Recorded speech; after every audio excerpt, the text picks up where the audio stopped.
We're in Art Bridge's storage, looking at a work by an artist who has two names. Bill Soza, also known as Billy War Soldier. He was an extremely accomplished artist, but he was also a political activist. His friends referred to him as a modern-day warrior, taking on the art establishment, but the political establishment as well. Bill Soza was a part of the American Indian movement, and that's where he acquired this name, Billy War Soldier. This is not a name that is given to somebody who is meek. Soza was born in Southern California in 1949, and he is part of this generation of Indigenous artists that attended IAIA, which is the Institute of American Indian Arts, and are thinking about this new Native art form. What does it mean to be an Indigenous artist in the late 60s, in the early 70s? This is the time of women's liberation, of Black activism, and of Native American activism, when the Red Power movement is becoming national and gaining white America's attention. These artists are existing in a world that is essentially saying that Indigenous people are no longer around. The government policies are incredibly detrimental to Native communities, and so artists like Bill Soza are responding to that. The painting is titled "The Wind Only I Am Afraid Of," which is a really evocative phrase that speaks of the artist's bravery. We don't know where that title came from. I haven't been able to find the source for it. This is something I've had to become really comfortable with the work of Soza, is that I don't know the answers to everything that's going on,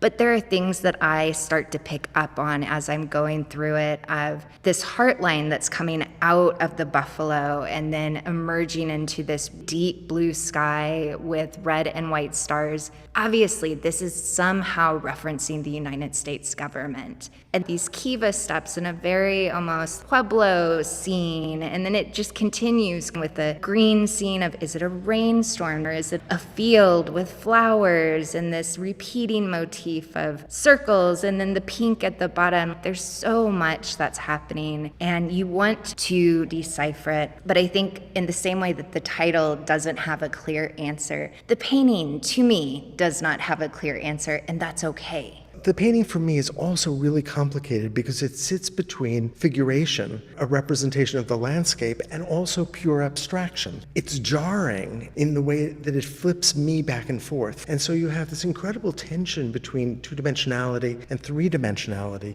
These are not perfect stars. The words are not squared up. You've got this kind of rich ultramarine blue, and then you have the stark black and white, but then you have very sophisticated colors below that. This deep, rich green, that beautiful ochre, and then a dusty rose, but it's deep and beautiful. He has scraped away part of the paint, and we assume that it's intentional, but we don't know why. It does feel like the entire painting is playing with a kind of private iconography, that the artist is creating his own visual language, and he's not necessarily willing to communicate it to us. And that's okay. And we may not know what's in the painting itself, at least not at this moment, but we do know what was going on while he was painting this. This was done in 1969, the very beginning of the occupation of Alcatraz. There are really major moments happening, and we're leading into even more moments with AIM and Indian activists fighting it out on a national scale for the United States to become aware of the struggles of Native people at that time. And Billy War Soldier is a part of all of that. And for a large part of this period of time, he was incarcerated. And even when he was in jail, he was defiant. There were a number of national news articles about him because he refused to cut his hip-length hair as required by prison regulations. And he's remembered as saying that his ancestors would make fun of him if he cut his hair, and he would rather suffer the punishment of the U.S. government than of his ancestors.